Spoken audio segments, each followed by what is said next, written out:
തൃശൂരിലെ വെടിക്കെട്ട് പുരയിലുണ്ടായ ഉഗ്രസ്ഫോടനത്തിൽ വിശദമായ മജിസ്റ്റീരിയൽ അന്വേഷണത്തിന് ജില്ലാ കളക്ടർ ഉത്തരവിട്ടു. സബ് ഡിവിഷണൽ മജിസ്ട്രേറ്റായ തൃശൂർ RDOയ്ക്കാണ് അന്വേഷണത്തിന്റെ ചുമതല.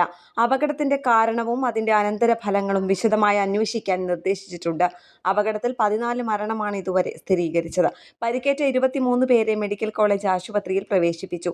അപകടം നടന്ന സമയത്ത് ഏകദേശം 30നും 40നും ഇടയിൽ ആളുകൾ സംഭവസ്ഥലത്തുണ്ടായിരുന്നുവെന്നാണ് ജില്ലാ കളക്ടർ ശിഖ സുരേന്ദ്രൻ നൽകുന്ന വിവരം.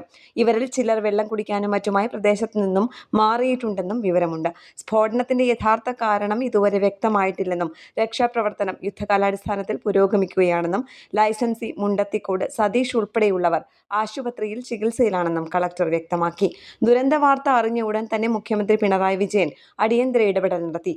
പരിക്കേറ്റവർക്ക് എല്ലാവിധ ചികിത്സാ സഹായങ്ങളും ലഭ്യമാക്കാൻ സർക്കാർ സംവിധാനങ്ങളെ സജ്ജമാക്കാൻ അദ്ദേഹം ചീഫ് സെക്രട്ടറിക്ക് നിർദ്ദേശം നൽകി. പൊള്ളലേറ്റവർക്ക് വിദഗ്ധ ചികിത്സ ഉറപ്പാക്കുന്നതിനായി ആവശ്യമെങ്കിൽ സംസ്ഥാനത്തിന് പുറത്തുള്ള വിദഗ്ധ ഡോക്ടർമാരുടെ സേവനം തേടുമെന്നും മുഖ്യമന്ത്രി വ്യക്തമാക്കി. മന്ത്രിസഭാ യോഗത്തിൽ പരിക്കേറ്റവർക്ക് 2 ലക്ഷം രൂപയും മരിച്ചവരുടെ കുടുംബങ്ങൾക്ക് 14 ലക്ഷം രൂപ ധനസഹായവും പ്രഖ്യാപിച്ചു. ജുഡീഷ്യൽ അന്വേഷണവും പ്രഖ്യാപിച്ചിട്ടുണ്ട്. സർക്കാർ തീരുമാനപ്രകാരം CMDRFൽ നിന്ന് 10 ലക്ഷം രൂപ പ്രഖ്യാപിച്ചു. ചികിത്സാ ചിലവും സർക്കാർ വഹിക്കും. അപകടത്തിനെ തുടർന്ന് പ്രധാനമന്ത്രി നരേന്ദ്രമോദിയും ലോക്സഭാ പ്രതിപക്ഷ നേതാവ് രാഹുൽ ഗാന്ധിയും അനുശോചനം അറിയിച്ചു.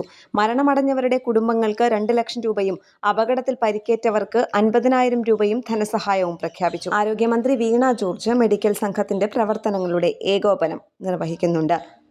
കേരള പ്രണാമം ന്യൂസ്, തൃശൂർ.